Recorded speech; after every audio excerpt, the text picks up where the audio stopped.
out when I saw a woman that was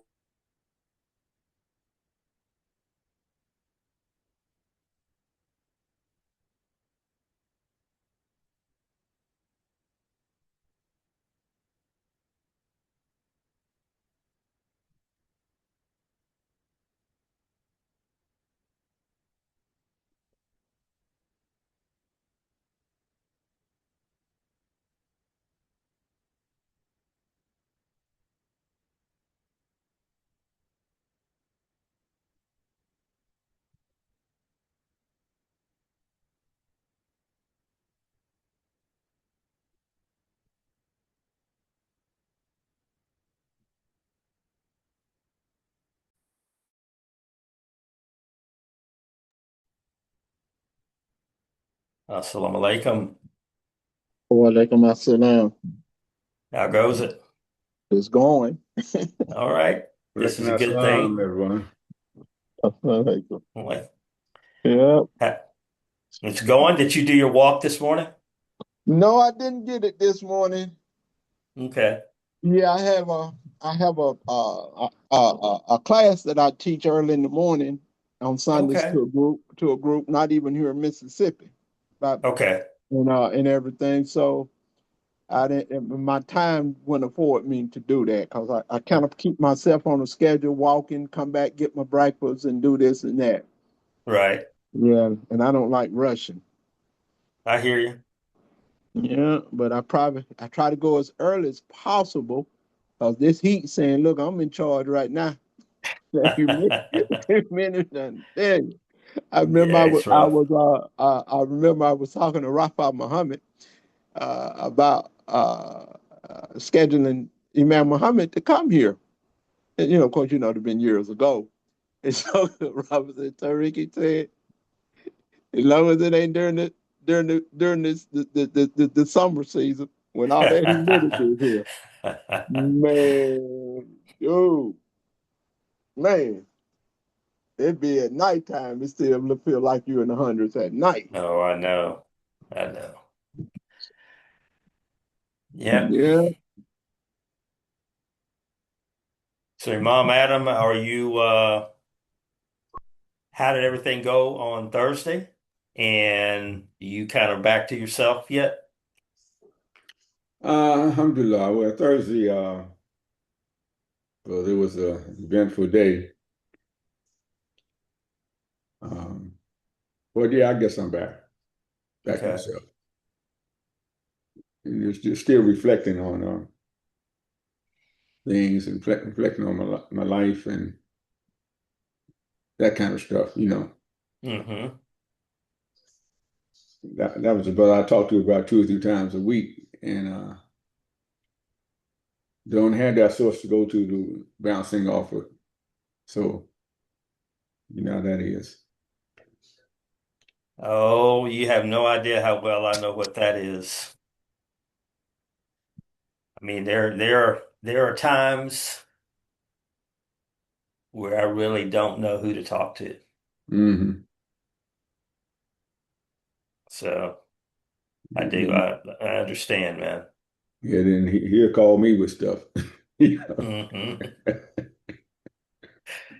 But I was, just reflecting on, because I met a lot of brothers and sisters that when I came into this community that were there, Hmm. and they were in the same mode.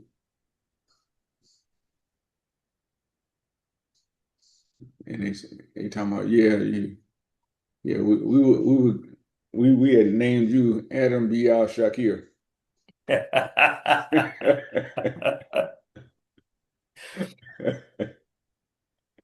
Because of that, even though he was maybe 13 years older than I was, but when I became a Muslim in 1972, at 21, not having a father growing up, he was like a father figure to me.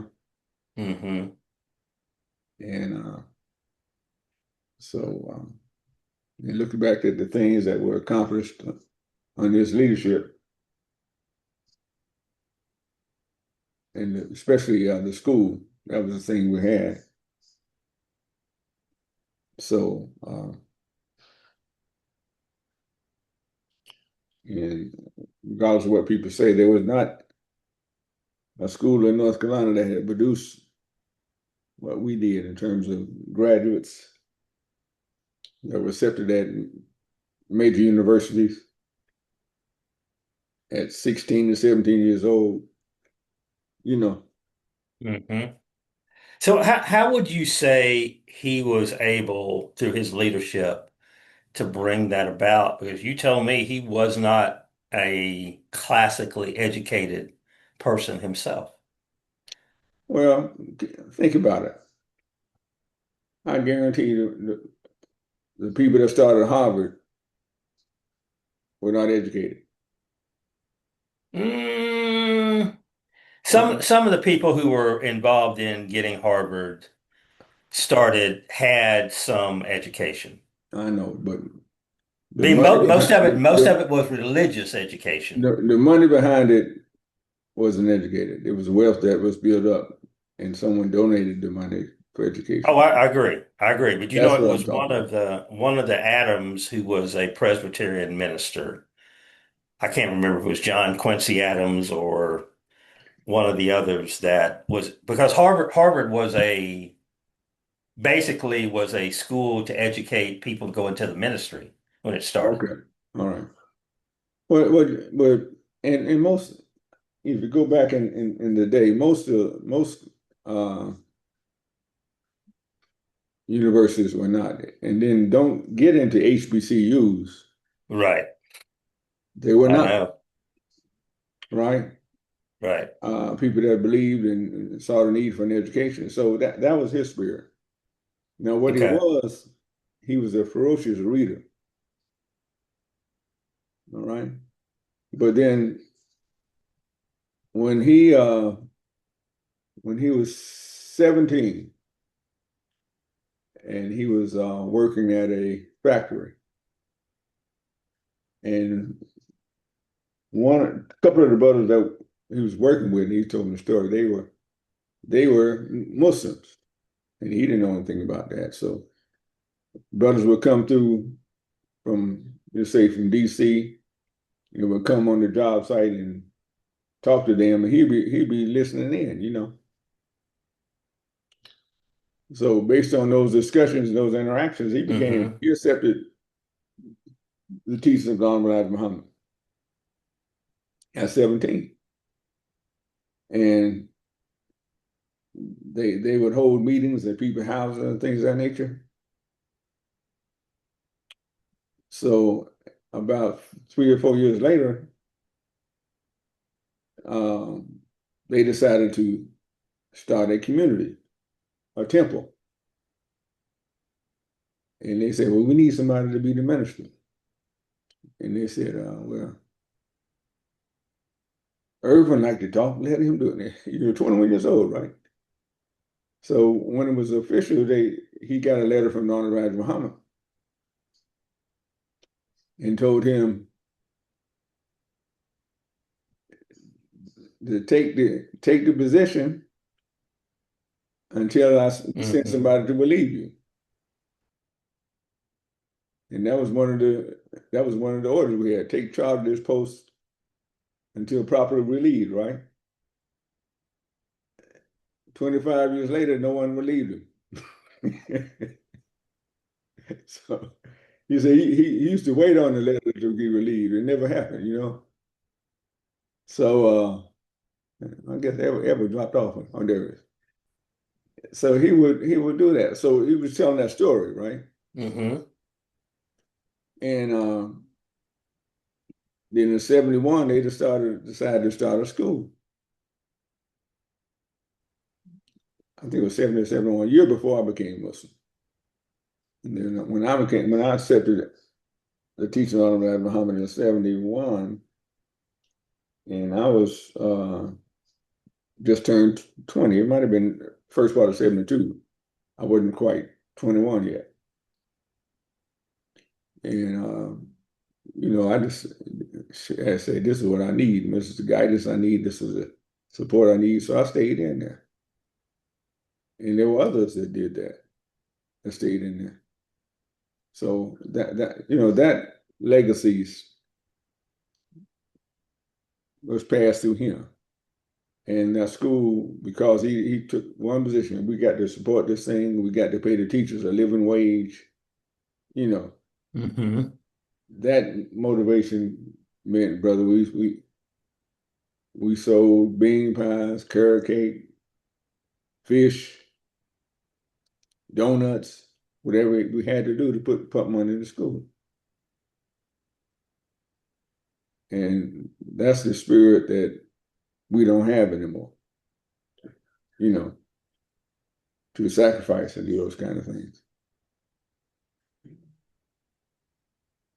So when a brother wrote that post talking about he's a dying breed, oh, a dying breed. So anyway, that's what that is. But he was and a lot of the brothers that are leaders today are familiar with him or affected by him,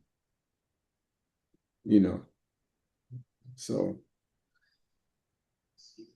still dealing with it. And it's kind of interesting because I'm supposed to be talking about 150, right? Right. Well, 150 is a direct result of that influence about supporting education. Mm-hmm. I remember when I graduated from college and he called me and said, Adam, have you made a donation to your school? And I had. He said, they call her alma mater, the dearest mother. Mm-hmm. And he bugged me so much, I ended up becoming a regular donor to my college. But that's the spirit he had, man, under law.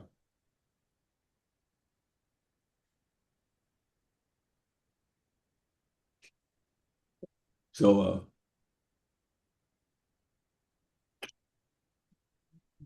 Sister Patricia, yeah, assalamu alaikum, Sister Patricia. Walaikum assalam, family. How are you? I was on the wake up list this morning, so I'm not going to complain. Assalamu alaikum. Assalamu alaikum, Sister Patricia. Walaikum salam.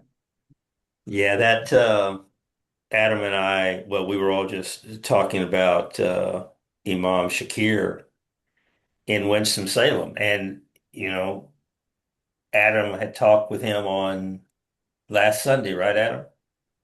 Didn't we talk Thursday too? Yeah, very helpful, Jim. Yeah. Because I had to get up and And I had to yeah, get up and drive to Winston, and right. Yeah, we I was talked on deep. Thursday while you were on your way there, but I was talking Yeah, about the conversation that you had with Imam Shakir on yeah, Sunday, and then yeah, Monday he's called back to Allah. right.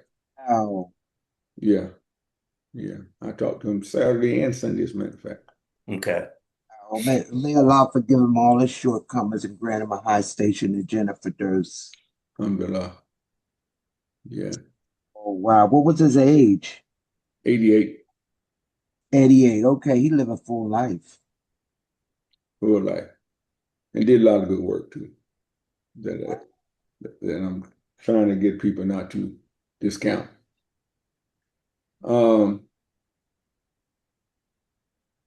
Definitely. And as I was telling Edward, I just talked to him Saturday and Sunday. I didn't realize he told me he wasn't feeling well, but I didn't realize that was the case. Yeah, that is one of the, and I think all of us do this. I mean, all of us think to a certain extent, even though we know that, our end on this earth will eventually come. But I think most of us have a certain level of faith that whatever that you're facing at that particular moment, that you will get through it, Mm-hmm. right? And I'm sure he felt that way, right? And was going about planning his week out of what he was going to do here and there and help people and all that. And it's hard. I think it's hard for us to actually share when we're in what could be considered dire straits, when we're really in pain and we're really ill. I don't know, I've seen too many, it happen to too many people Yeah, that you are really hurting, but it's hard for you to share that with even people that you're very close to. Mm-hmm. right. I think the thing is you don't want to burden a person with that because like you were saying, you feel that it's only going to be temporary. You want to get through it.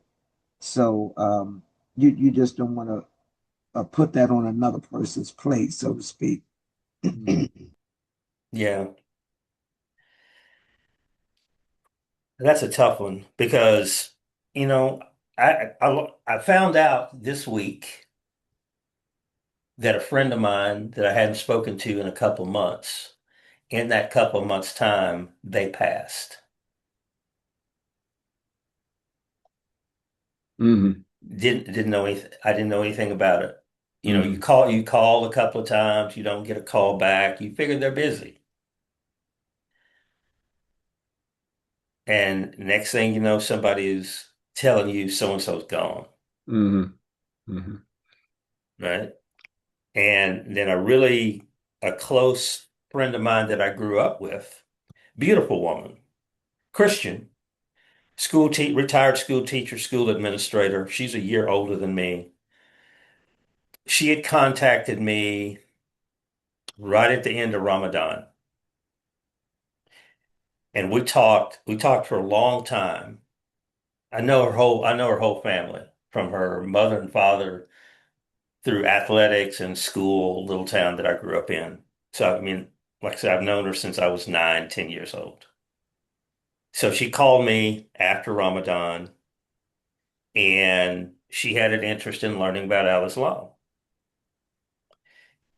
And we talked and I sent her a Quran and, we talked a couple of times and she was planning, every summer she takes off and just hits the open road. She loves to travel and loves to drive.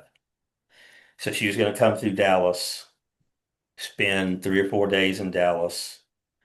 We were going to go to the masjid, go to prayer, going to introduce her to a couple of imams, and just kind of walk and talk about Islam and answer whatever questions I could, and obviously get assistance from people who are more versed in Al-Islam than I am, because I mean, she's a serious person. This is not something that she would start on if she was not serious about it. So I wanted to give her the best introduction as possible. Well, this past Friday, I found out that she has metastatic melanoma and that it is in her brain, it is in her bones, it is in her liver. And I'm telling you, 2 or 3 months ago, you think you're talking to a person that's going to live forever.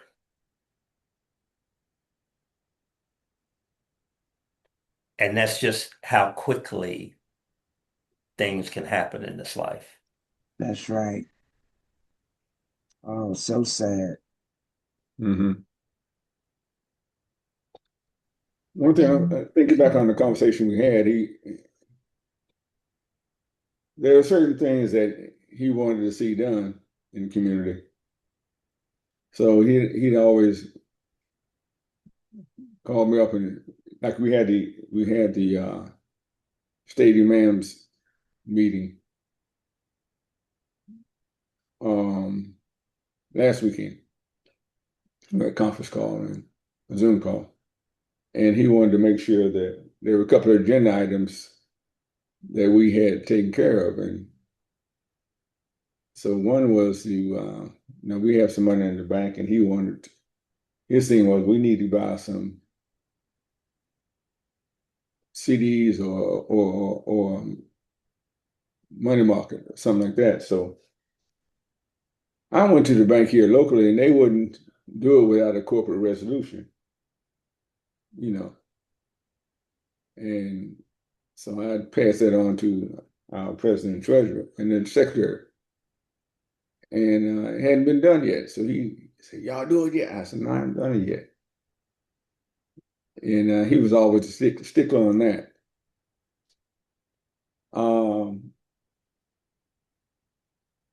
So he said, and I was trying to get him on the call, so I couldn't do it. And so I said, "Well, I got to ride this thing until we get it done, just in his honor, you know." Mm-hmm. I said, "We got to go through. We're an organization. We have got to try to follow the bylaws and things of that nature." So, but hopefully by the next meeting we can get this thing done, inshallah. Yeah. So it seems like Assalamu alaikum, Sister Khalida. I'm sorry, Adam. I just yeah, wanted to no greet problem. the sister. Alaikum assalam, Brother Edward, and Graceline, and everyone here. Thank you. Looking at some. Sound like them. So it's 21 after the hour, and we've been talking. We haven't officially opened. So, Imam Tariq, will you open us up this morning? Yes. Bismillahir Rahmanir Rahim. Alhamdulillahi Rabbil Alameen. Ar-Rahmanir Rahim. Maliki Yawmiddin. إياك نعبد وإياك نستعين اهدنا الصراط المستقيم صراط الذين أنعمت عليهم غير المغضوب عليهم ولا الضالين آمين. I mean, Ameen. so mean, we just got a note from Imam Talib. He's got some family stuff that he has to take care of this morning, so he will not be here.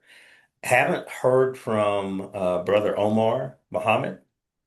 So I don't know if anybody's in touch with him. I've sent him a couple of messages, called, left voicemails, but I hadn't heard back from him. And I know that a little over a month ago that there was something that pulled him away from a meeting that, in his words, was kind of an emergency. So I don't know if all this, if his absence is an inability to respond is related to that. But, let's keep him and his family in our prayers. And hopefully everything is okay and he's just enjoying the summer. So, other than that, as far as anything else related, especially to the credit union effort, the only thing that I have to report is I talked to Michelle. I always can't remember her last name. She's the kind of the person that handles our request and things like that as far as National Credit Union Administration is concerned. And I spoke to her about a couple of credit unions that I had reached out to, and I think Imam Talib may have spoken about one of them last week as well. That's right there in the DC area.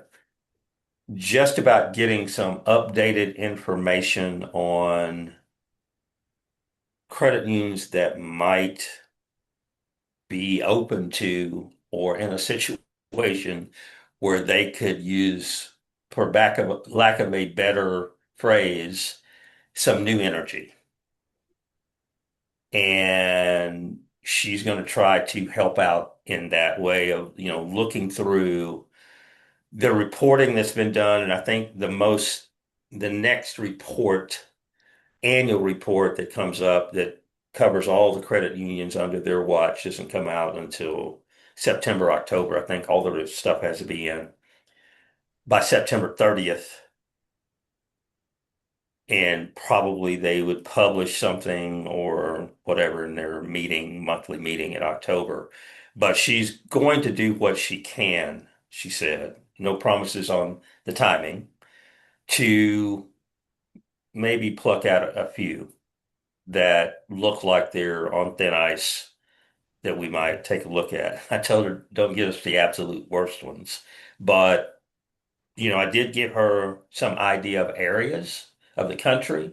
And, I'm kind of in the conversation with her, I did remind her about us, that, the majority of us that are involved in this effort are from the Islamic community, and that the largest concentration of even our members, current members, even though we haven't hit the 3,000 that she wants, but the largest concentration of our current members are in the eastern part of the United States. And that it would probably be a good idea that if she was going to look and see if there were some credit unions we might talk to, that she keep that in mind. And she said that was fine.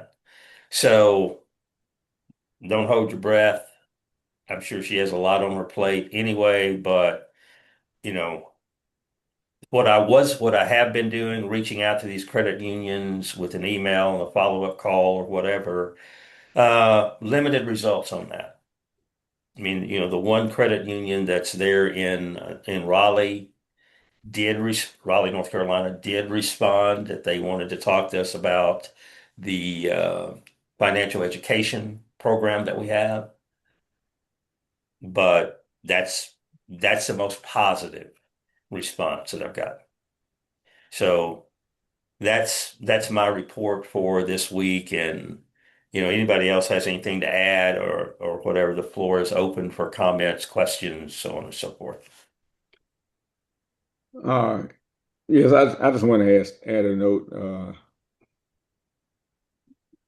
Not that important. I didn't really not realize it was still that way. But when our nonprofit was, when we lost the nonprofit status, IRS puts on this website a list of nonprofits that are no longer active, and our name was on that list.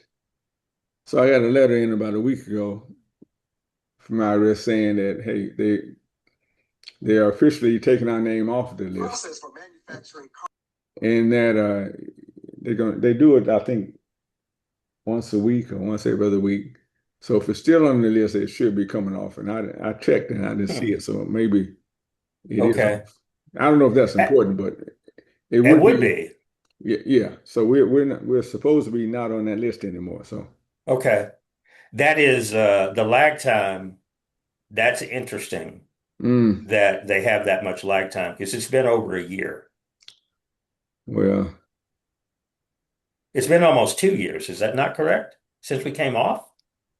I thought it was April of 2015. So No, of 2025, or was it I'm at 2024? 2025. Yeah. Okay. So it's been a little over a year then. I had to go back and check my notes, But but that's IRS, and even more so IRS when you figure that this guy they put over IRS fired a lot of people, got rid of a lot of people. right. That just happened to, it's not racism now. I don't want to say it's racism, but it just so happened that the majority of the people that they let go were African Americans and women. Right.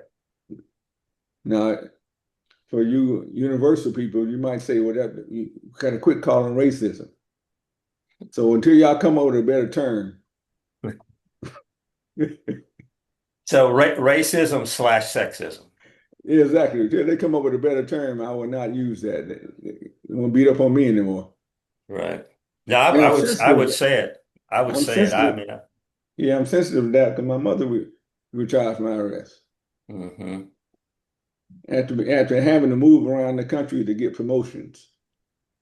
You understand? Yeah. So, because she couldn't get promoted where she was, she would have to take, when they have job openings in another area through the internal workings, she can go to those other areas and get a promotion, but she couldn't get a promotion where she was. So I'm very sensitive to that. But anyway,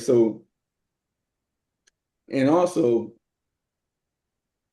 another thing that IRS is doing, I get a lot of clients that if they fail to file a form, they're writing them with a $1,000 penalty, right? For missing the form 2 months ago. Or they're charging penalties for late. They're going back to 2020, 2018, 2021 on a return that was filed late, and they sending out penalties. They sent one client a $6,000 penalty Are these on individual returns or business returns? for business. Well, they're getting Okay. into it too, but just business. Okay. 2020. And come to find out, they filed the form maybe 6 months late. I said, why are they getting so punitive? Then I realized they cut the rates for the wealthy, right? Mm-hmm. And they got to make the money up somewhere. Right. And then in North Carolina, even in North Carolina, they're getting crazy. They're sending a lot of penalties to. They're attacking the tobacco and vape business, right? Tobacco and vape, or the vape part of it especially. And they're trying to get rid of those vape businesses. And it just so happened that the majority of vape businesses are run by Arabs, Yemenis, right? So they're going after them in that way to taking their license away. So they're coming in my office, and I have a few Yemeni clients. They're complaining. I say, brother, you just found out that you ain't white. And he looked at me. I said, brother, they treated my people like that for 400 years by using the law to get them out of business or Right. prevent them from going to business. So you just found out you ain't white, and you can't take it. So I can talk to my clients like that, man. That's in other words, brother, you the new Negro. And they're using the law to come out. And that's me calling it. They're Yeah. using the law to come after them because of immigrants. So anyway, Right.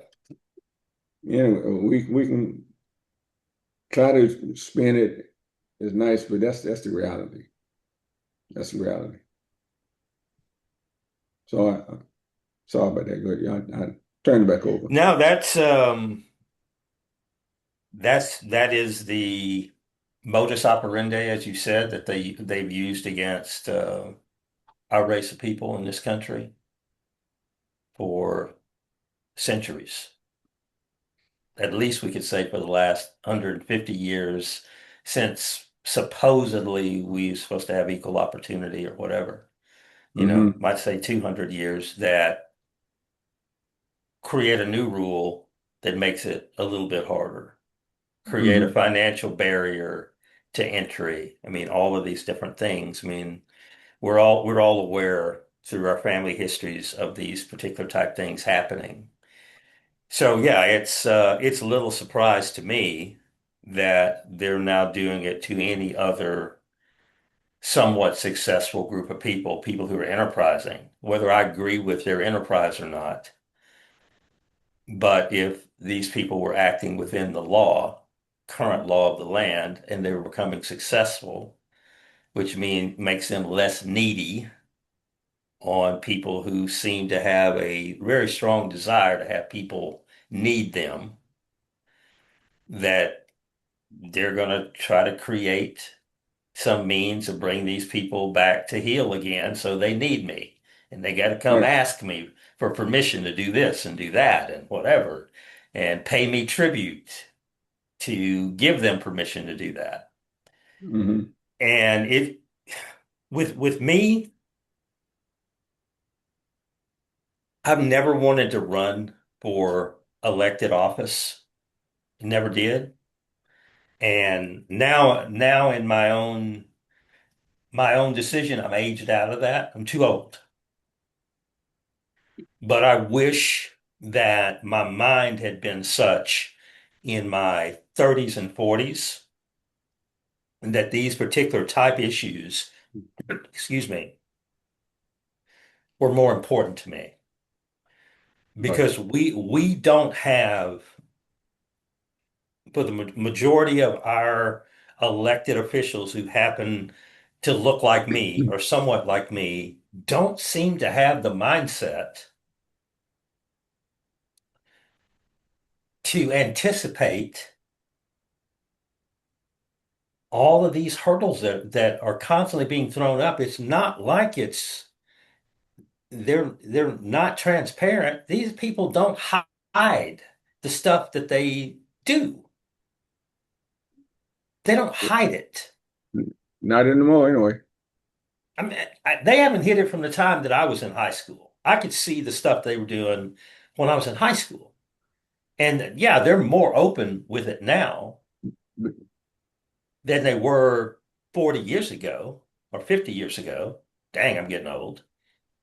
But the fact that we're not coming up with legislation and making the public aware of this may be coming and these are our ways of combating what they're trying to do and those type things blows me away mm, that it's not more that there's not more conversation around it because they're not hiding it. well, they're able to do that, in my estimation now, because the people that are supposed to be protecting our interests have been bought off. I always say we can elect them, but we can't keep them. Yeah, We, that's we true can too. elect them. We can elect them, but we don't put any money to support them doing what they're supposed to be doing.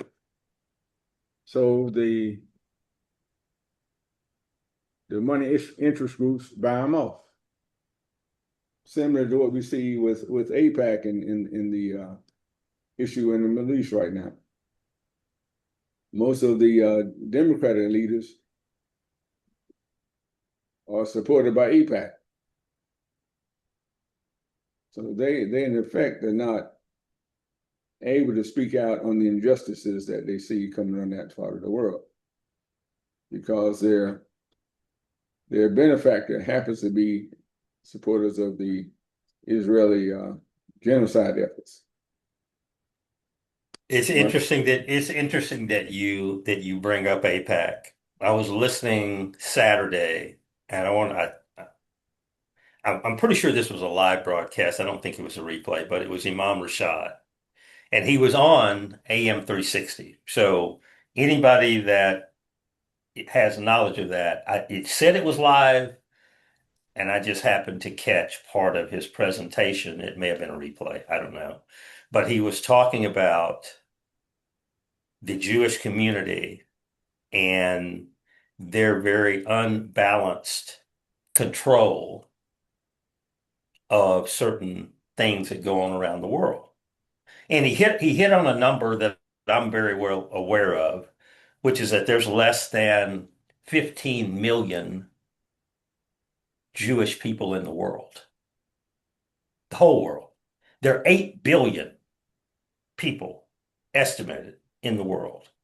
Of that 8 billion, less than 15 million are people of the Jewish faith. Right. And there are somewhere close to, and again, this is an estimate, of 2 billion people who call themselves Muslims or live in a majority Muslim country that basically Islam is their roots. And that, what was the comment he made was the Jewish population is not the tail wagging the dog. It's the tail lifting the dog all the way off the ground and spinning around in the air. And how that happened and continues to happen is amazing to me because I know too many of them. I worked with them in financial services for years. I've become friends with some of them.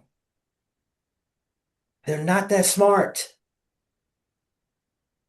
They're just like everybody else.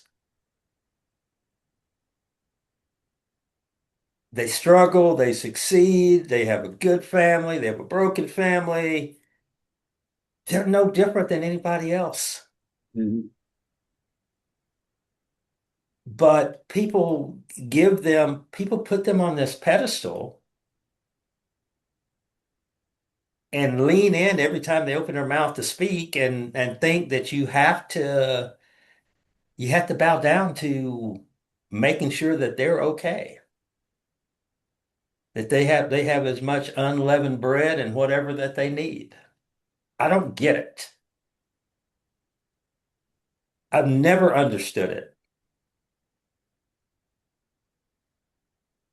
I never have. I just never understood. Sister Kalita, your hand is up. Please go ahead.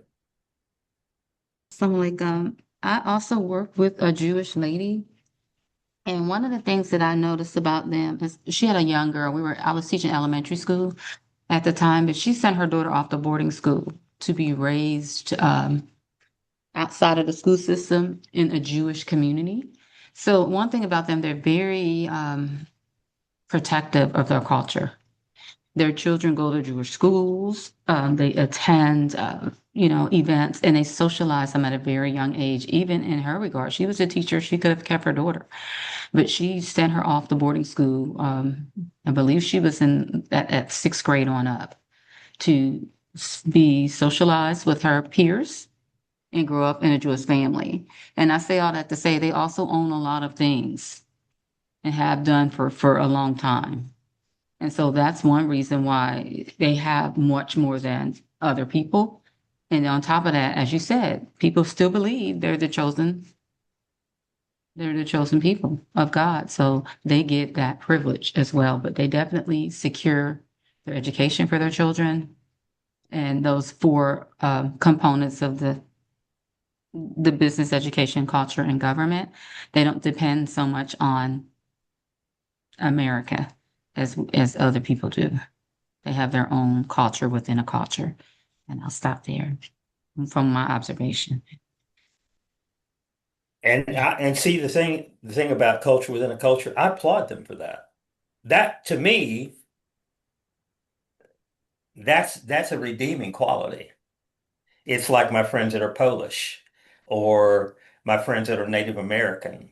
And, two or three times a year they have I forget what they call them, but they all come and they're dressed in their traditional garb and they do their dances and their chants and things like that. And they keep those particular parts of their culture strong.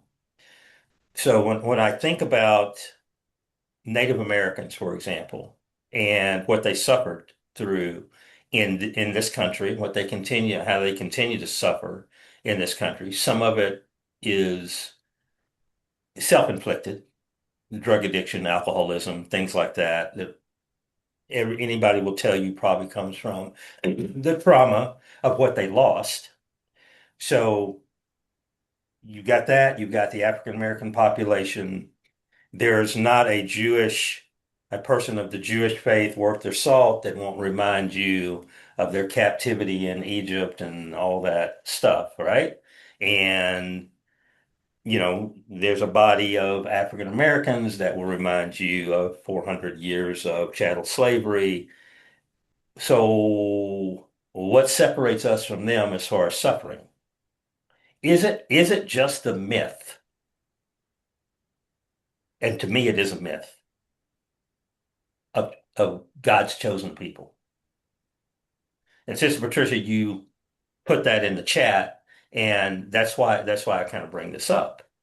Is it's a fable, oft repeated to the point that people just run with it, right? Hansel and Gretel. the big bad wolf and Brother all Edward, that they, stuff. oh, go ahead, I'm sorry.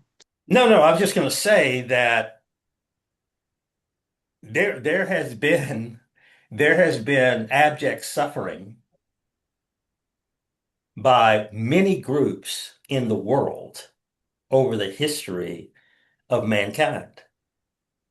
And not all of them were Jewish, of the Jewish faith, who went through that suffering.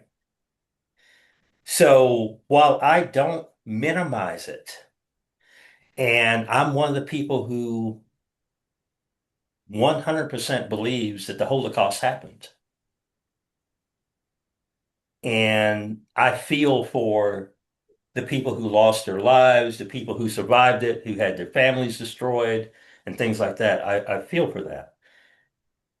That has nothing to do with decisions being made and privilege being given to somebody who was born the same year I was born or later or 10 years before. Because I know we got some people on here older than me. Nothing says that, okay, because something happened to your family at a certain time in history, 22,000 years ago, or even 100 years ago, that because of that, you are elevated above me. Yes, I will do everything I can to help fill in the blanks. Give you, if you don't have shoes, you get shoes. I mean, these things that make life livable, yes, you should have that. Just like I think African Americans in this country should have reparations for the economic loss that we suffered. And, that's a whole go into a 10-day diatribe about that. But the kind of spiritual hierarchical that you're always going to be somebody that we honor and praise, and no matter what you All right, guys, this is do, a very important interview you're because protected.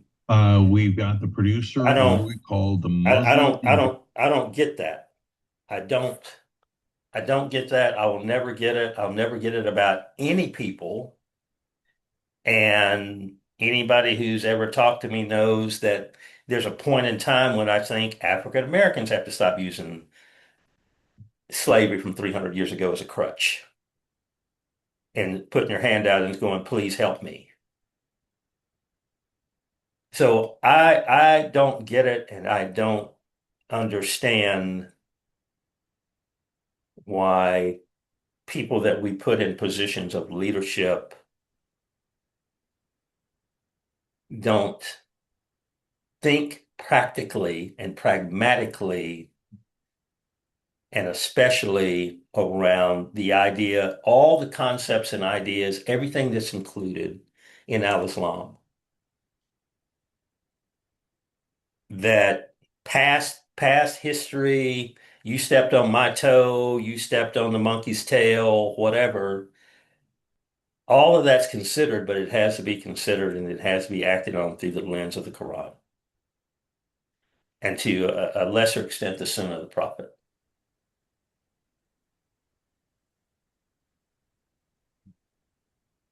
And we don't do it.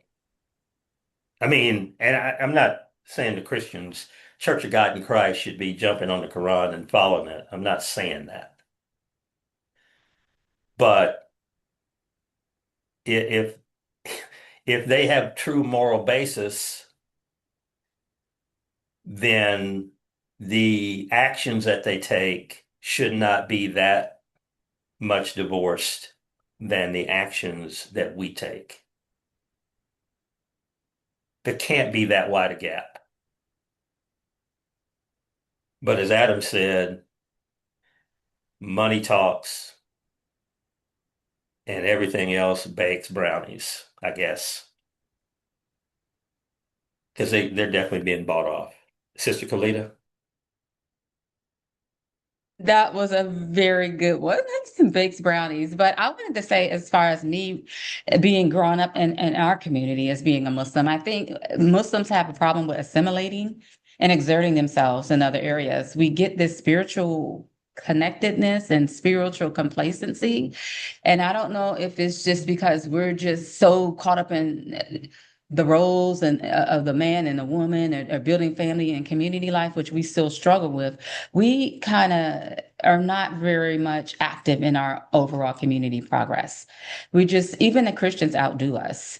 The males are pretty much, a lot of them are spiritual, and they do good things. They take care of their family, but as far as actively exerting themselves outside of their individual families and community life, if that's not a profession for them, if you really delve deeper, many of them are not socially connected. They're not professionally adaptable. They're just Muslim. And we have to look at how we go about selecting leaders, because if they're not able to function in the regular society, they're not going to be able to really lead a community effectively. And I say this because I see it. I see that they just don't have the skill set. Some of them aren't socially inclined. They don't even have the educational background. And I'm not talking about higher education. We just fill in spots and giving titles to people who are not measuring up in other areas of their life. So they're not able to connect. They don't have the connection. They don't have so just because La ilaha illallah, Muhammadan Rasulullah, people take that and take the Shahada, doesn't mean they don't have to work and strive just as hard as anybody else in the world. Allah tells us that we can have nothing but what he or she strives for. And so if we have nothing, it's because we thought that we got a free ride becoming Muslim. And so we need to look at how we can inspire ourselves to become our personal best. I mean, I really see it. That's why our masjids are lagging. You can have 10 years trying to build a graveyard, and a church down the street build a graveyard, apartments, and everything else. Because, and then in addition to that, they're women, they support them in what they do. Our masjids do that as well, but their women have a stronger voice, and they support them in leading community initiatives. And so that also is one of our problems, wanting to flex our muscles because we don't have outlets anywhere else, because we haven't earned those spaces. So we tend to, do that in our own communities against the women. And when you hold your woman back, you're held back. The law says that, you're not going to prosper like that. So we need to really reevaluate why we are not moving forward and why we are not as actively engaged and motivated as other religions across the board, not just African Americans, but we know that the immigrants tend to have more money and they build, but they still have the same socialization gaps, because I taught at their schools, and with the America, but they seem to be adapting. They bring their woman forward more. We see a lot more of them running in politics because they have that support, and they don't feel intimidated by their women either. So they're not trying to hold them back, because they realize, hey, this might be the avenue that we all get, an opportunity to make some huge change at a macro level. So I just think the way we think. And I mean, like I was at an event at the masjid yesterday, and it just brought me a flashback. Here we are, we're still having the cookouts and fun things. And it's been a decade. We were supposed to have built onto the masjid. We haven't done that. I mean, it's a brothers group. Mecca did it, but that's the same brothers group that was supposed to add on to the masjid 10 years ago. But every year, consistently, we're having these big cookouts. The biggest events that we do are social events, and we're not handling our business. So I don't know if it's because we don't have the educational background, or we don't have the right people in the right places, and we just like to have meetings, meeting after meeting, strategic planning after strategic planning, but the kids are all grown. You missed out on all the children that were looking for us to have established a full-time Sister Claire Muhammad school. All the income and educational backgrounds we have at the masjid, there's no reason we don't have a full-time school. Instead of the politics and everybody want to get in a position and be this and that, but they're not qualified, because if they were, they would execute that position and we would see the results in our community. And I'm not talking about everyone, but I'm just saying what I experienced growing up. And I'm 56, and I've been active in the masjid, and my dad was an imam for like 30 years in Charlotte and 12 years in Harrisburg, Pennsylvania. So I've seen some, I just see it.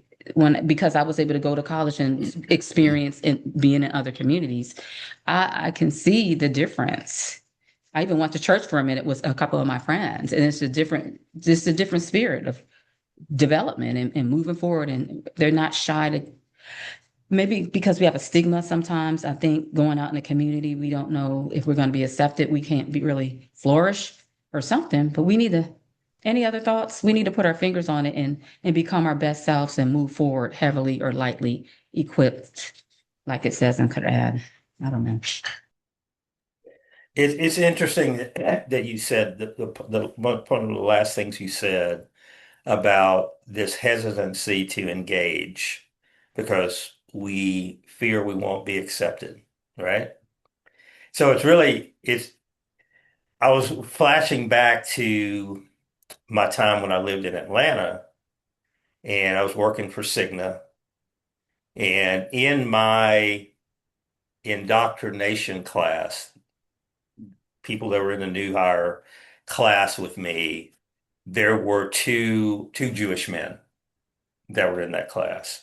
And anybody that knows anything about Atlanta knows that Atlanta has a fairly thriving Jewish population there. I mean, um, what is it? Charlottetown, South Carolina, Charleston, South Carolina, Atlanta. I'm trying to think there's another city there in the South that also has kind of a really important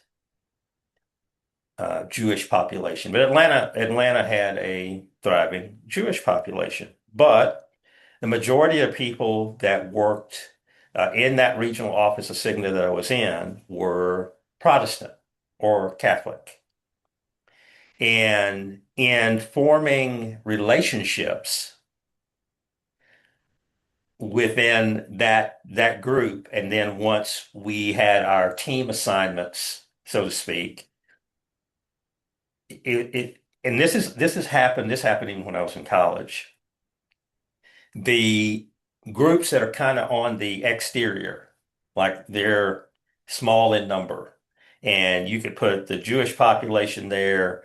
When I was in college, you could throw Asian population in there, and I think we had two Iranian students when I was in college. One of them happened to be the star of the soccer team. But they gravitate in those days, and now I'm going back to the 1980s with my time when I started with Cigna, all these groups gravitate toward African Americans.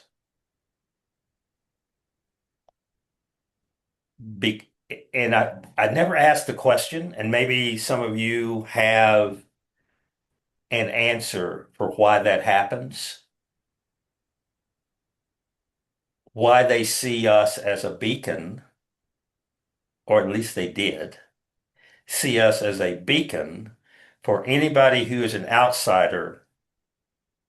Maybe the African Americans handle being an outsider better than anybody else. And if that is somewhat the case, would being an African American of the Islamic faith make you even more of an outsider? But is that too far outside for even you to be comfortable? And I know this doesn't apply to you, Adam. I know it definitely doesn't apply to Imam Tariq, because I know that you guys have been engaged in community affairs where you live for some time. But on the whole, would you say that it makes the African American Muslim feel that they're more separate and thus less engaged with what goes on in the other community? Adam, your hand is up. Yeah, it's been up for a minute, but I just to answer what you posed. As African Americans in general, I listened to Sister Khalida was mentioning what you see in the big churches that are doing things is an exception, not the norm. I don't know how it is in Charlotte, but I ride around Fayetteville, and African Americans can stick a church up anywhere, Yes. period. That are small, you understand, have no economic footprint. I went to was it last Sunday? It was last Sunday, I think. I went to an sister I met that when we had the thing on Omar bin Said, and she's a journalist for the Carolinian newspaper, and she was doing a presentation on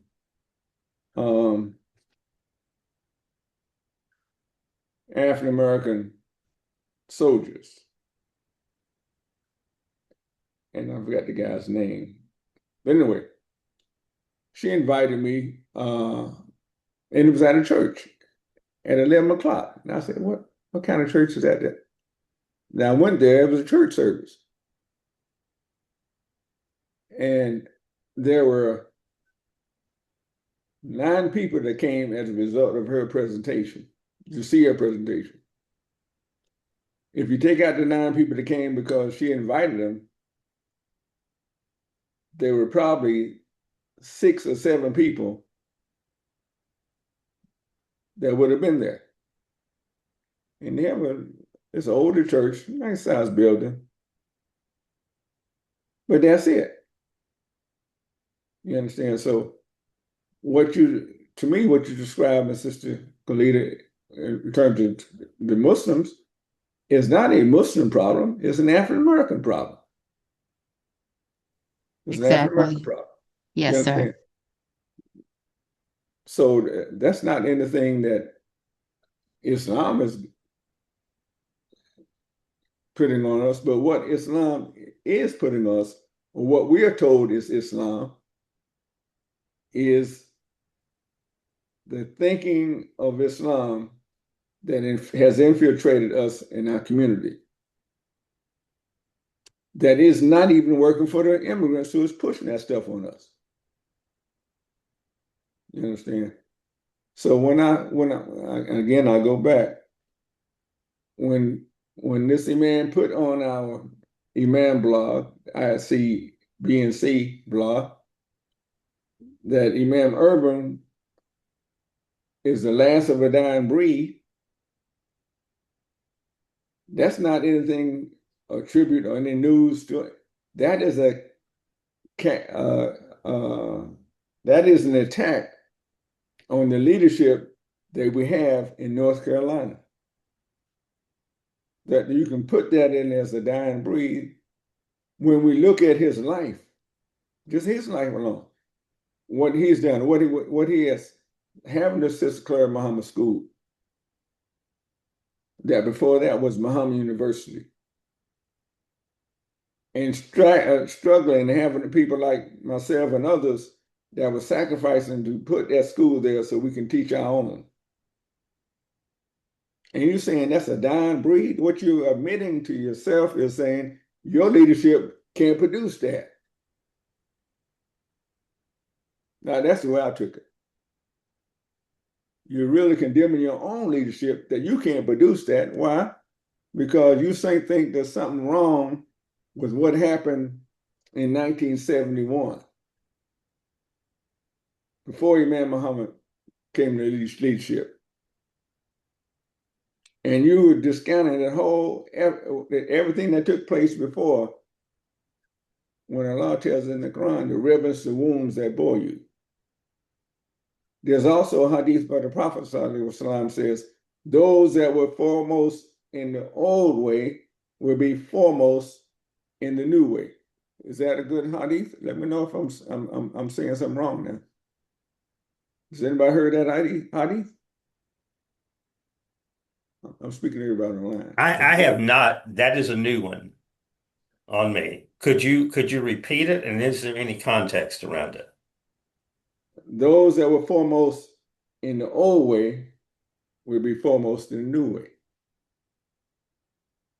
So to you, is that saying that those Those who that go put their foremost full in the effort, their whatever comes, that they'll also be out front in right, because performing, doing the things in the new life or the new ways as well. right, if they say foremost, because Allah created our souls, and He said He did it excellent, right? So that the representation of what Allah created was found in the Prophet Muhammad. But was he the only one it was found in? Is he the only one? It No, was just magnified with his receiving of the revelation, which was designed to bring to the fullness what Allah created in the human spirit. He brought that word out. But the foundation of that was already in the human being.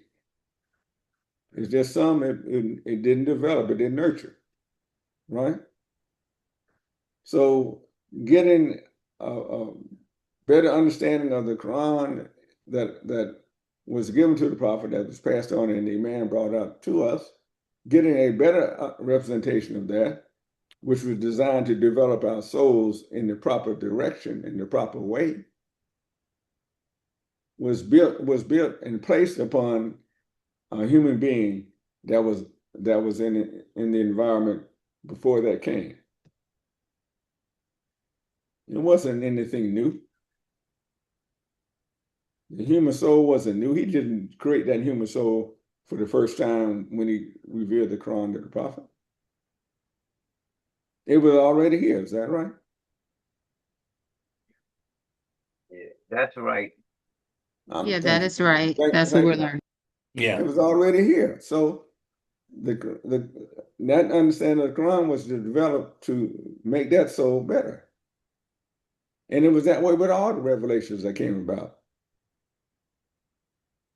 All right. So for us to believe that whatever good qualities that a person had in 1970 was not good because the Imam came with his teachings.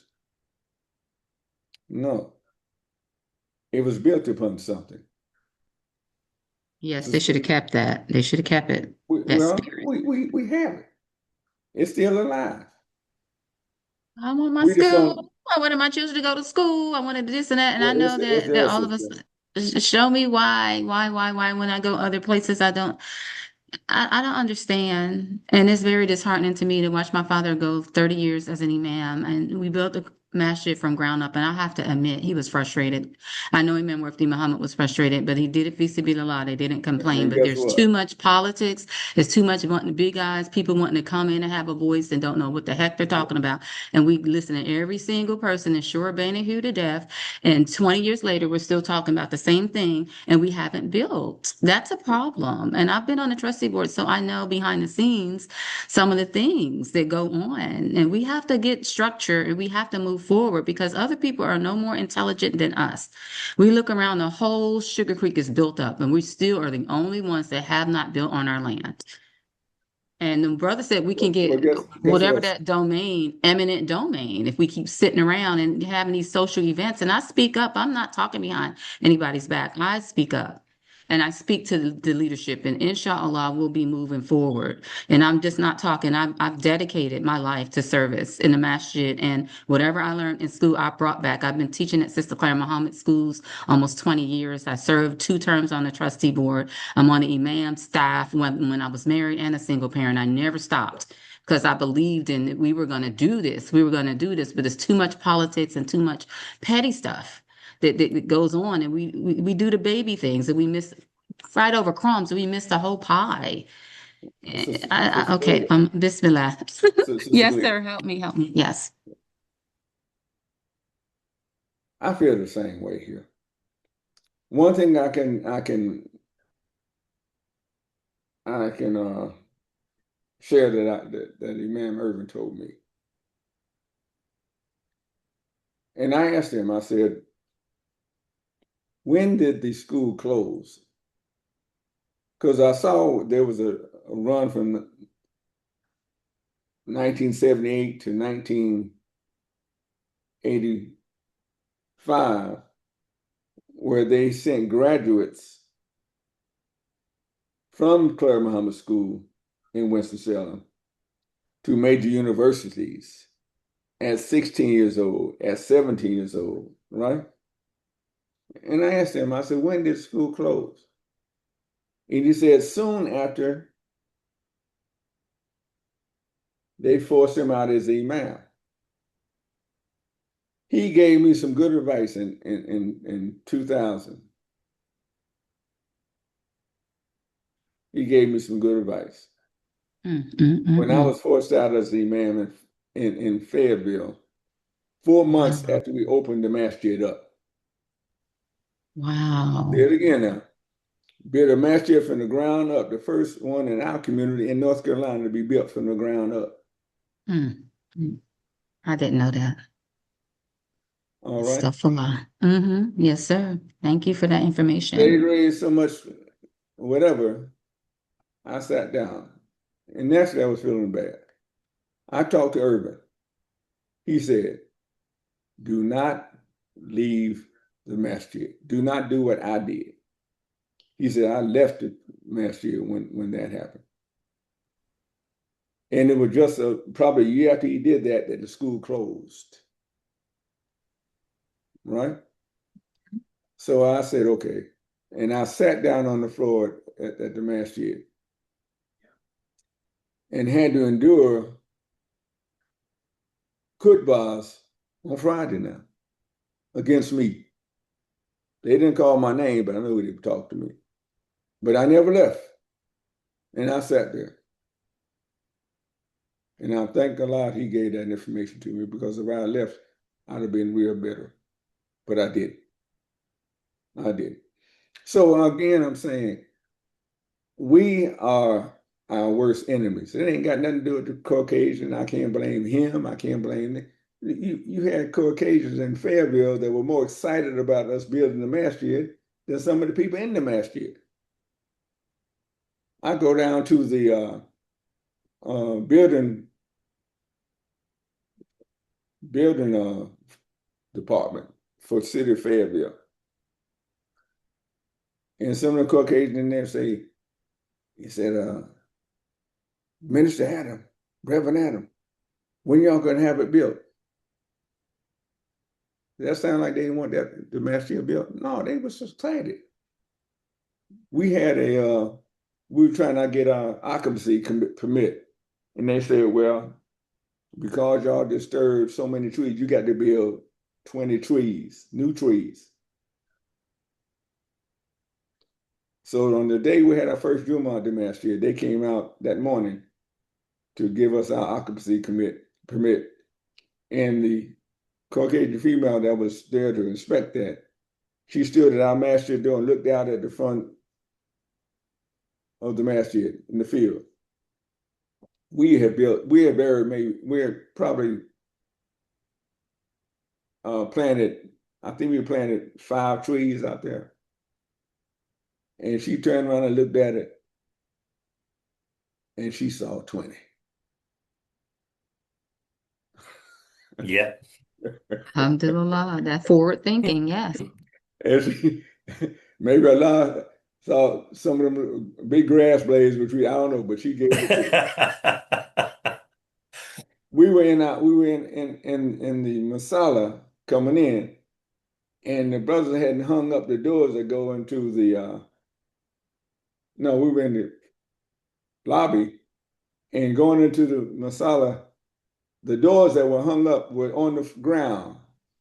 The guy that came for the occupancy, he stepped over the doors and looked inside, and he signed it. We had our Jummah there. You understand?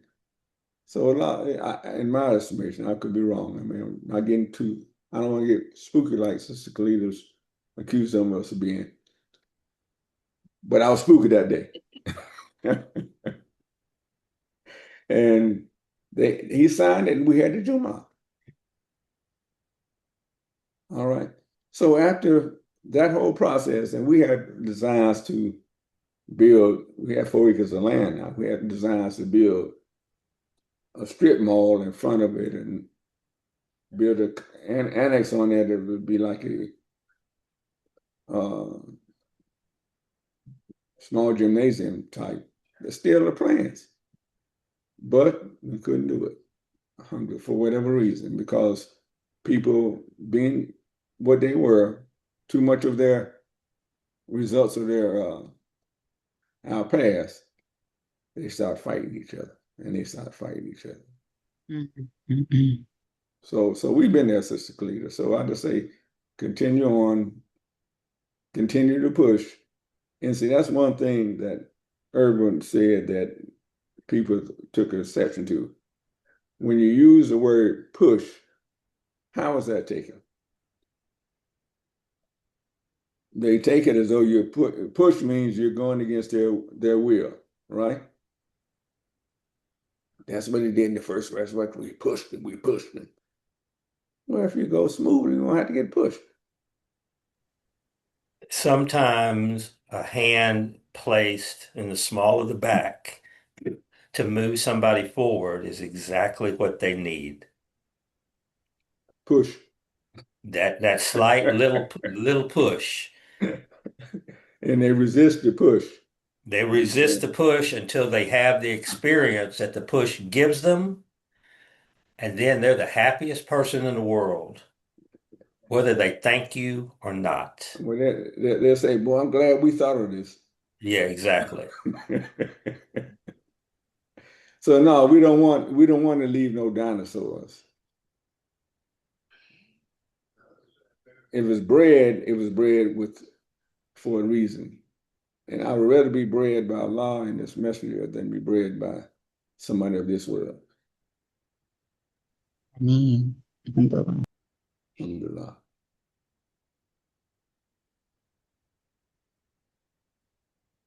Well, we have a lot of work to do Yes. within our community and in the greater African American community. A lot of work to do because there's a lot of dissatisfied people, and there are a lot of people who are. I mean, if you really want to talk about people who are lost and wandering in the wilderness, I mean, that is somewhat the state of affairs with a lot of our brothers and sisters of all faiths right now. I mean, they don't know which way to turn.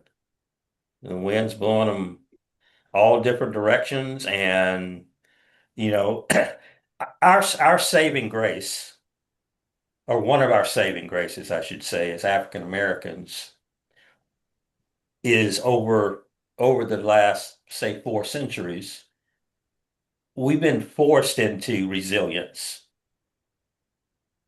We've we've been forced to find a way over and over and over and over again.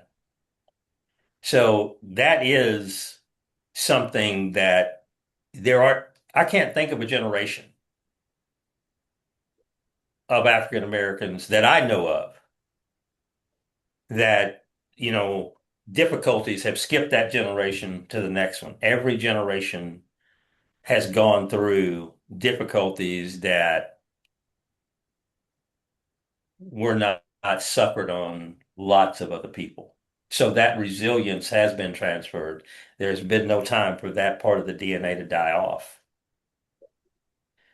So that is in our favor, but a lack of leadership, proper leadership. We have some leaders, but a lack of leaders, total, large number, and a lack of direction of where we want to see ourselves.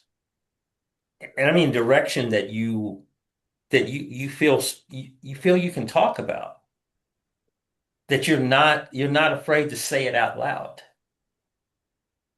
that you're not afraid to let the world know that this is what we want, this is what we desire, this is what we see as being best for us, and thus best for you too. We sit in small pockets When I listen to certain people, like when I'm listening to Rashad on some of his programs on YouTube,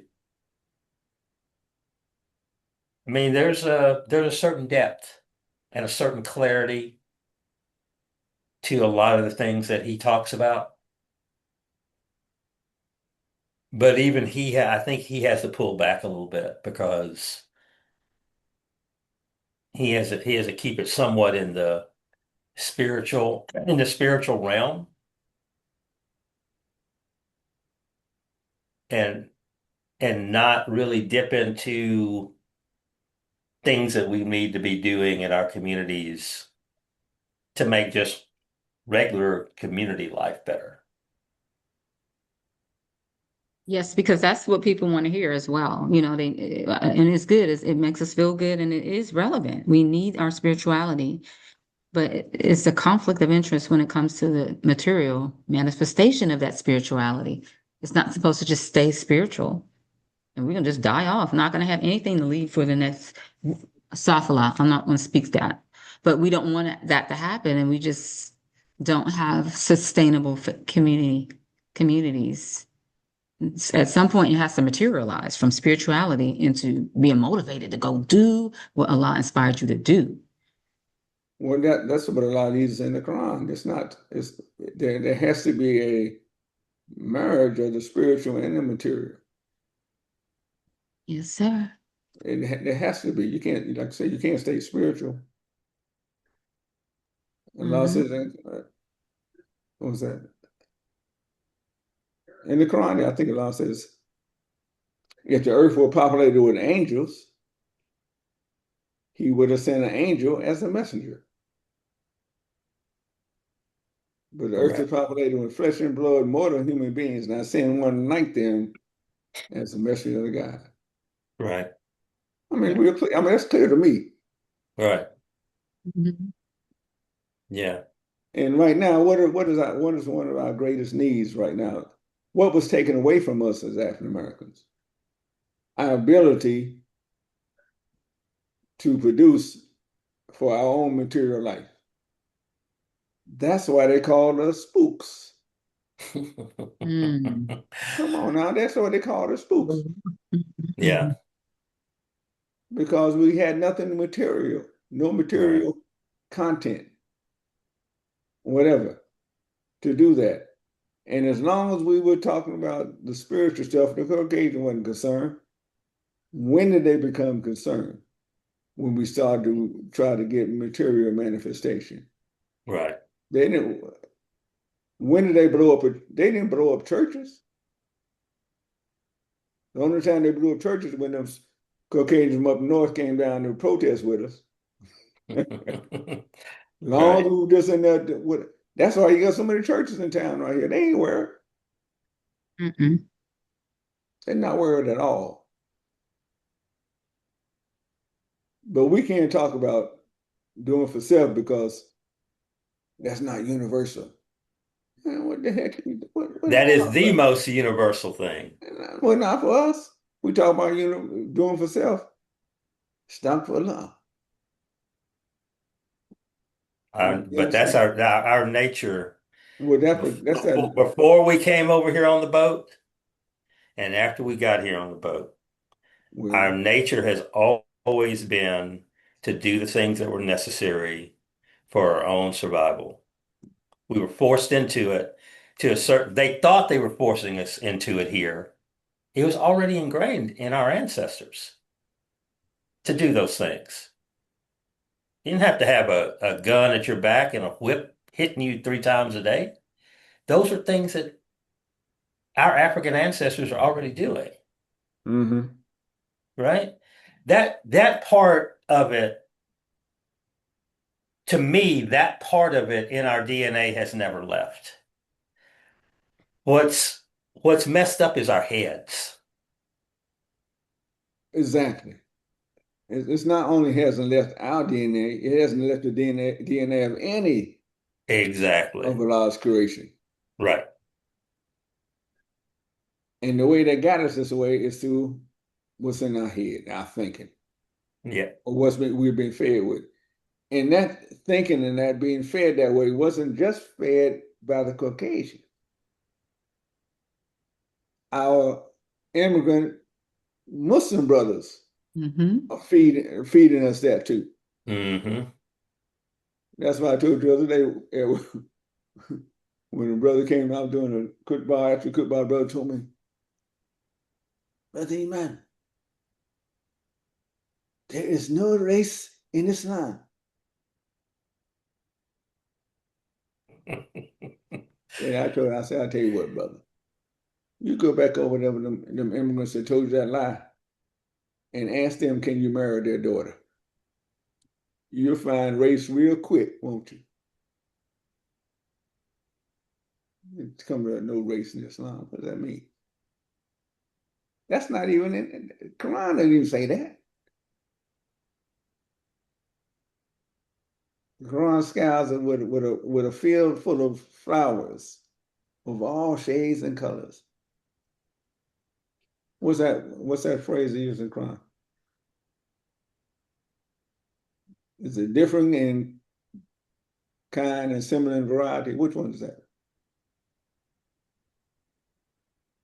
Anyway, I know what you're getting. I can't remember that particular ayat, but I have read that ayat obviously many, many times. it's a refrain Yeah, right. that's recited several places, Mm-hmm.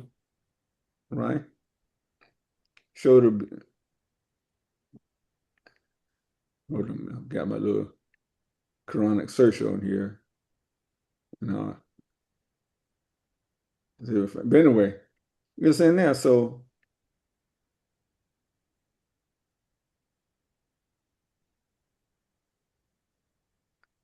I had to get to. But anyway,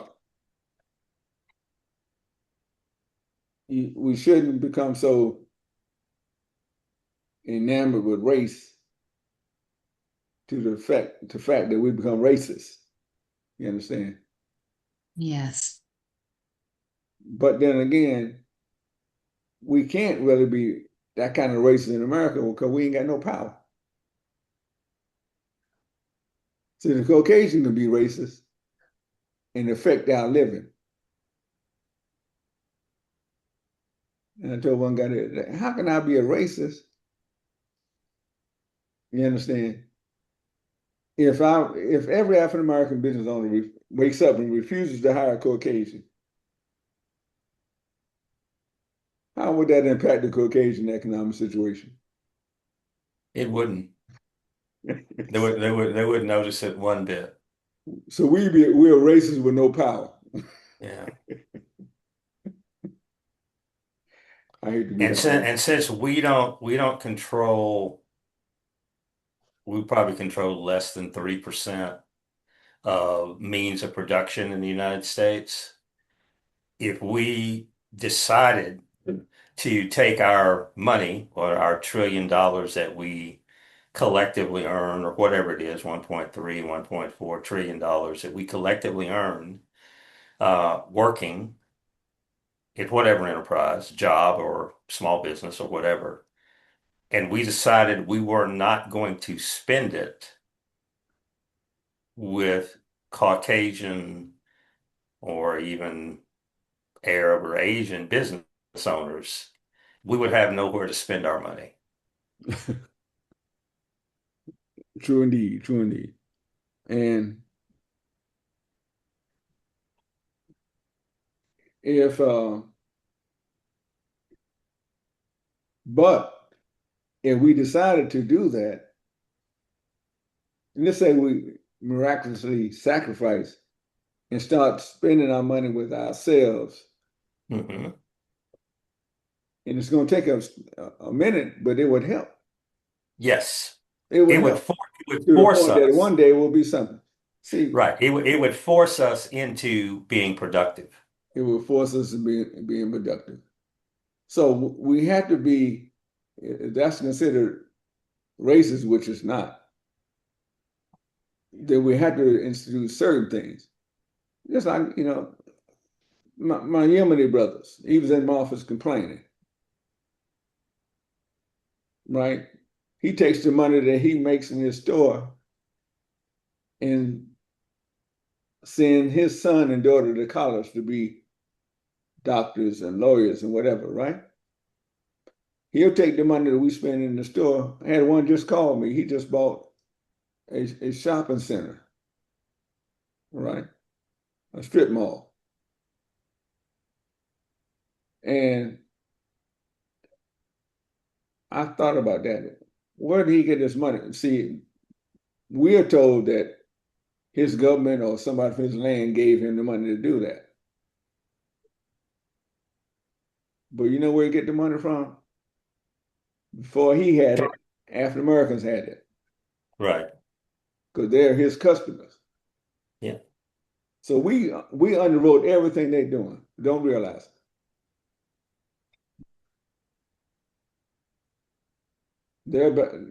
They bought a strip mall down here for $400,000. One of the guys. They put 75,000 down. One of the stores in the strip mall is a smoke shop, right? A convenience store that they own. They'll pay rent to the shopping center, which is them now, and they'll take the rent that they get from that store and pay off the loan. And they do it in 5 years. Caucasian sold them the store. I mean, he might have raised the price of the store by $35,000, $40,000, but he gave them an interest-free loan. That wasn't interest-free. That was his profit, right? Right. But bottom line, we financed all that our people did with going in and spending money with him. So why couldn't we have done that for ourselves, Evan? Because we don't think strategically in those ways. There's not enough information transfer going on in the African American community that would allow me and you and brother Hassan and sister Khalida to put our monies together with somebody else to have the $75,000 to put down on the $400,000 strip mall that is pretty soon going to be worth $500,000, right? Because we don't understand the financial arrangements, nor do we understand the administrative and legal arrangements that need to be in place, that I can give you my $15,000 of that money and walk away and not be worried about it. Just call me if you need anything else, because everything else is in place that I know my $15,000 is safe, is going toward what I want it to go toward.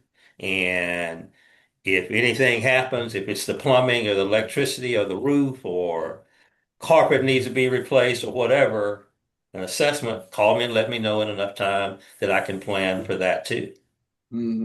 Right? Those are things I'm sure that those Yemeni brothers and sisters that you're talking about sat down around their table with cousins and friends and anybody else and talked the thing through. Now they have some hegemony. They know each other. Maybe they're same family. Maybe they're from the same tribe, right? And I have some friends like that who are Polynesian. They can't steal from another Polynesian here because all that news gets back across the water, Exactly. right? And the same So, here. It's not that all of them are honest. You got some crooks among them, of course, right? right, But that word goes out and it embarrasses their family. exactly. Let's say us as African Americans. The word go back to family. Do the family care? They don't say anything about it, man. Used to be, there would be such shame that whatever the issue was, you could pretty much figure it in a 30 to 45 day period of time, there was resolution. It was taken Right. care of, right? Whatever. go sell some hogs, sell some chickens, sell a piece of land, or do this or do that. But there was going to be some resolution so that there was peace and the honor was back.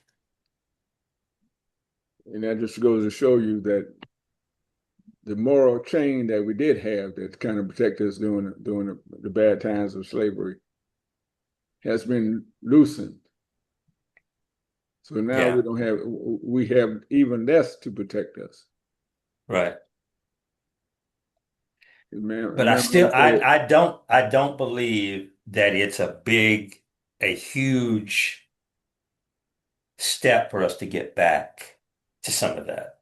And I mean, obviously, your first steps have to be within your own family group, or at least, that close group of family and friends that interact with each other, that it has to come there.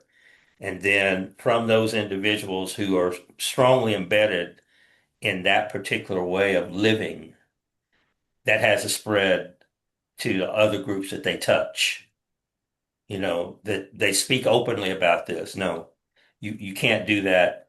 That's a lack of integrity. That's a lack of proper values. That's a sin. However you want to express it, mm-hmm, that gets expressed to other groups that are just barely touching your group, right? mm-hmm. And again, that takes a certain amount of boldness in our society where people trying to fit in, telling people, no, that's wrong, man. That's just, you can't do, that's just wrong. Don't do that. And then have something to back it. And I mean, if you want to start quoting Quran at that point, go for it. Imam W.D. Muhammad said you don't always have to quote Quran. You can just say it. Well, and, later on in life, they'll probably figure out it came from the Quran. Well, don't get me started. I'll get me in trouble. The Quran was revealed in what language? Arabic, All right, in Arabic. Most of us don't speak what? Arabic. So even when we say we quoting Quran, what are we quoting? We're talking about a translation. What Translation. we got from translation. Or a tafsir, Mm-hmm. Yeah. right? So if that's the case, the only thing they're talking about quoting Quran is you, in your comments, you're saying the Quran says, right? Yeah.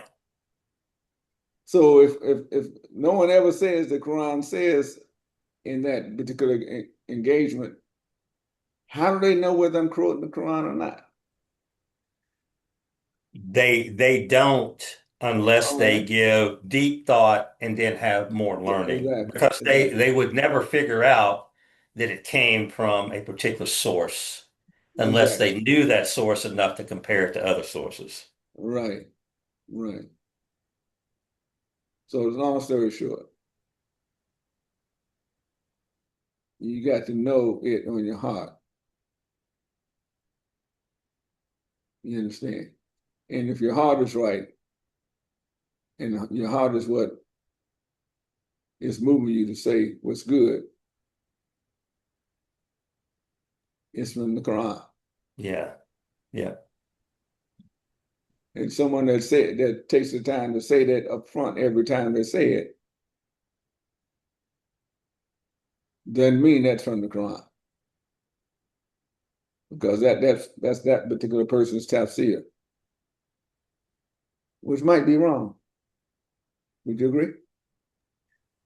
There, so as my son likes to say, there's levels to it, right? And it was like I was talking earlier about my friend wanting to come and visit and learn about Al-Islam. There's a certain level of Al-Islam that you can get from talking to me. There's another level of Al-Islam that you can get from talking to some of the imams that I know, even you, Adam, that is a higher level of understanding of al-Islam than that same person would get from talking to me. So I think to answer your question, depends on who that's coming from, right? So I'm gonna say what I say, I'm gonna say with sincerity because I care. That doesn't necessarily mean that that is the best that can be said in answer to that situation, that question, whatever. But in sincerity, I'm going to give you the best that I have. If that same person was talking to you, they would probably get something better than what I gave them. And I say that because I trust the sincerity of your heart. And I know that your knowledge is greater than mine. That's my belief. So it kind of comes down to who's having this discussion. And all of us strive to be better daily, at least I hope we do, in our understanding of, what Allah wants us to know, and that we can deal with more of what Allah is trying to embed in us, that it's not overwhelming to us. But yeah, I think it depends on who you're talking to. Well, and I agree. But, and I'm just thinking through, I'm not saying it right, right? Imam Muhammad said one time that if he read something in the Quran and didn't understand it, he put it on the shelf and came back to it later on. Yeah.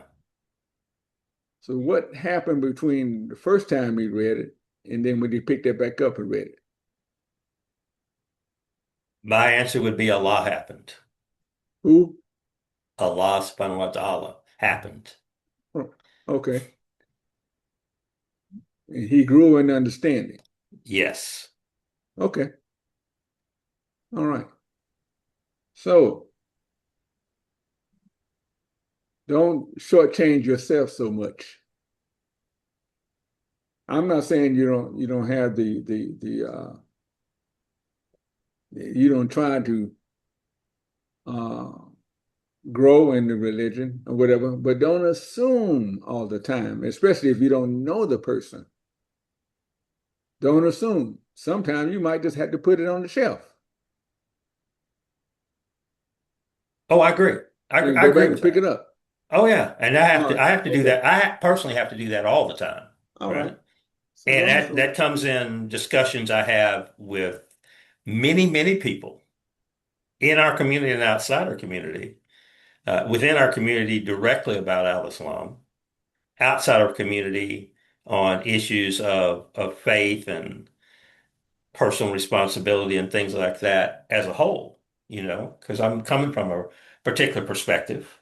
Yes, sir. And sometimes there are some conflicts there, or we're not exactly on the same page. And that's one thing I've said for forever is, okay, let's put this down, and then we both need to go and do some more study, and then we'll come back and revisit this at another time.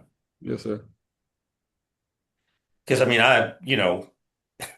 you were in college. All of us, I think, that are still on this call were in college at one point in time, and probably had a professor give a paper back to us and say, you can do better. And that paper, I remember I did one of my senior thesis. I rewrote it 4 times. And when the last one I turned in was really good. But the first three, if I still had them, you would look at it, man, it was so marked up by the professor. And that's that pathway to knowledge, education, whatever title you want to put on it. of better understanding and drawing more out of yourself, like you said, that, all of this is within us, right? This isn't, when Muhammad got it, it wasn't new to the human being, it's within the human being. It's anything that you truly apply yourself to and make an earnest effort to learn everything, there's probably more inside you than what you're allowing to come out. And sometimes people have to give you a little push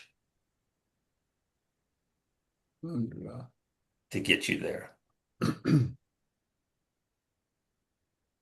All right, man. Well, I getting ready to go too. Yeah, I actually have to go to a memorial for the friend that I told you about earlier, Right, who right. I didn't know his family's having a memorial service for him today. So, Alhamdulillah. yeah. But will you close us out, Imam Adam? Yes, I will. أعوذ بالله من الشيطان الرجيم بسم الله الرحمن الرحيم ربنا آتنا في الدنيا حسنة وفي الآخرة حسنة وقنا عذاب النار. Oh, Lord, give us the best benefits in this life and the best benefits in life to come. And save us, O Lord, from the torment of the hellfire. Ameen. Alhamdulillah. I mean, thank you all for participating this morning, and everybody's contribution was beautiful. Love it. Alhamdulillah. Assalamu alaikum, Everyone everybody. have Waalaikum making a salam. salam. Assalamu alaikum. Waalaikum salam. Sister Khalida, you still there?